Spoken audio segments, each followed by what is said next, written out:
নমস্কার বন্ধুরা, কেমন আছেন আপনারা? বড়দেরকে প্রণাম ও ছোটদেরকে ভালোবাসা জানিয়ে আজকের ব্লগটি শুরু করছি। আজ হলো বুধবার, সকাল 8টা মতো বাজে। ছেলেটির স্কুল ছুটি, ওই কালকে ছিল অ্যানুয়াল ডে, তাই আজকে ছুটি পেল। তাই নাকে সর্ষের তেল দিয়ে ঘুমোচ্ছে। আর মেয়ে আমার আজকে আবার একটু আগে উঠে গেল। মিশমি, গুড মর্নিং মা। মিশমি, মিশমি এদিকে তাকাও। Good morning, good morning. দেখেছেন, যেদিন আমার কাজে যাওয়ার থাকে সেদিন যদি একটু আগে উঠে যায় তাহলে আর আমার কোল ছাড়তে চায় না। আর আজ আমি বাড়িতে আছি, আজকে আর কোলে ঝাঁপিয়ে আসার কথা মনে পড়ছে না। যাই, ওদিকে রান্নাঘরে তো আবার একটু ভাত চাপিয়ে এসেছি, আগে ওটা দেখি। ফ্যান গালার মনে হয় সময় হয়ে গেল। আর বাহ, আজকে গাছে এই জবা ফুলটা কি সুন্দর ফুটেছে, দেখেছেন? আর এই দেখেছেন, আর একটু সময় বাইরে থাকলে ভাত আজকে আমার একেবারে ঘেটে ঘোয়া হয়ে যেত। বিরিয়ানি খাওয়ার সময় যদি বিরিয়ানি চালটা ঝুরঝুরে ও লম্বা লম্বা হয়ে আপনার দিকে যদি তাকিয়ে না থাকে, তাহলে পরে বিরিয়ানি খাওয়ার আনন্দটা পাওয়া যায় না। বিরিয়ানিটা খেতে এত ভালোবাসি যে যখনই ছুটি ও সময় পাই আগে একটু বিরিয়ানি তৈরি করে নিই। ভাতটা তো হয়ে গেল, এখন একটু বেরেস্তাটা ভেজে নেব। সিদের বাবা গেছে বাজারে, মাংসটা নিয়েই আসলো বলে, তো যতক্ষণ না ফিরছে ততক্ষণে এই বেরেস্তা ভাজা আর মাংসের মশলাটা আজকে তৈরি করে রাখবো। আর একটু চটজলদি রান্নাটা করব খুব সাধারণ ভাবে, কারণ আজকে না আবার একটু বেরোবো পাশের গ্রামের ওই বড় বাজারটায়। একটু কাজ আছে, ওই সামান্য কাজই বলতে পারেন। তার জন্য আবার ছুটে যেতে হবে এখন 40 থেকে 45 কিলোমিটার। ওই বলেছিলাম যে গ্রামটাতে এখন এসে থাকি সেই গ্রামটাতে অনেক কিছুই পাওয়া যায় না, তো ওই ছোট ছোট জিনিসের জন্য খুব দৌড়ে ছুটে যেতে হয় ওই পাশের গ্রামের বড় বাজারটায়। এখানে আবার আজকে একটু মাংসে এই 100 গ্রামের মতো কাজু বাদাম বাটা দিলাম। আজকে আর ভাবছি বাচ্চাদেরকে নিয়ে বেরোবো না, ওই আমি আর ওর বাবাই দুজনে চলে যাব। যেহেতু ওর আন্টি আছে, তো আন্টির কাছে এই ঠান্ডা পরিবেশের মধ্যে ওরা বাড়িতেই থাক। আর দিনের বেলাটা যে গরম পড়ে তাতে আর দুজনকে নিয়ে বেরোনোর আজকে কোনো মতেই ইচ্ছে নেই। ওই দুজনেই টুক করে বেরিয়ে যাব, আর খুব তাড়াতাড়ি কাজগুলো করে আবার তাড়াতাড়ি করে বাড়িতে ফিরে আসব। ওদেরকে বাড়িতে রেখে গেলে আবার একটু শীঘ্রই বাড়ি ফেরার তাড়াটাও থাকে। যাক বাবা, এদিকে আবার মশলাগুলি আমার ভাজা হতে হতেই ওর বাবা দেখি মাংসটা নিয়ে ফিরে আসলো।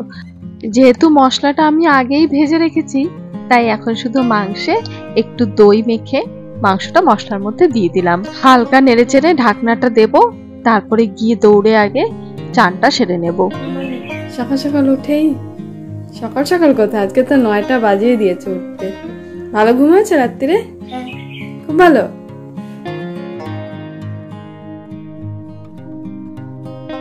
মাংসটা থেকে দেখছি বেশ ভালোই অনেকটা জল বেরিয়েছে। যাক, মোটামুটি হয়েই এসেছে। এখন একটু নাড়িয়ে চাড়িয়ে আর একটু কড়া আছে কষিয়ে নামিয়ে দেব। আর এদিকটায় দেখেছেন, আজকে আর আন্টির হাত থেকে নয়, বাবাকে পেয়ে বাবার কোলে চড়ে গানের তালে তাল দিতে দিতে হাত দুলিয়ে দুলিয়ে নেচে নেচে সকালের খাবারটা খাওয়া হচ্ছে। চটজলদি চানটা করে এসে আগে ঠাকুর পুজোটা সেরে নিলাম। আর এখন একটু তাড়াতাড়ি করে এই বিরিয়ানির লেয়ারিংটা করব, তারপরে বিরিয়ানিটা দমে বসিয়ে দিয়ে বেরিয়ে পড়ব।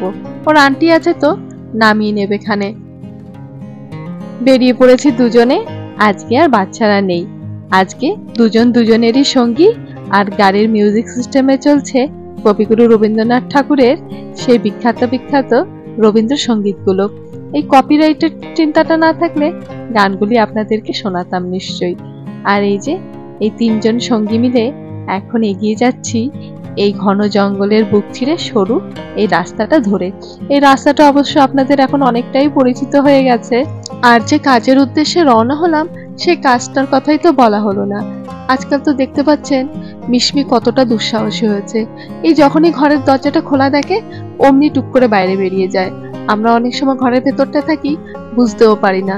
তাই ওর বাবা বলল ওর জন্য একটা পায়ের তোড়া করে আনবো, একটু বেশি করে ঘুঙরুর আওয়াজ দিয়ে করব, যাতে কিনা মেয়েটা এদিক ওদিকে গেলে ওই ঘুঙরুর আওয়াজটাতে আমরা ওকে ঠিক যেন খুঁজে নিতে পারি মেয়েটা এখন কোথায় আছে, ঘরের ভেতরে নাকি ঘরের বাইরে।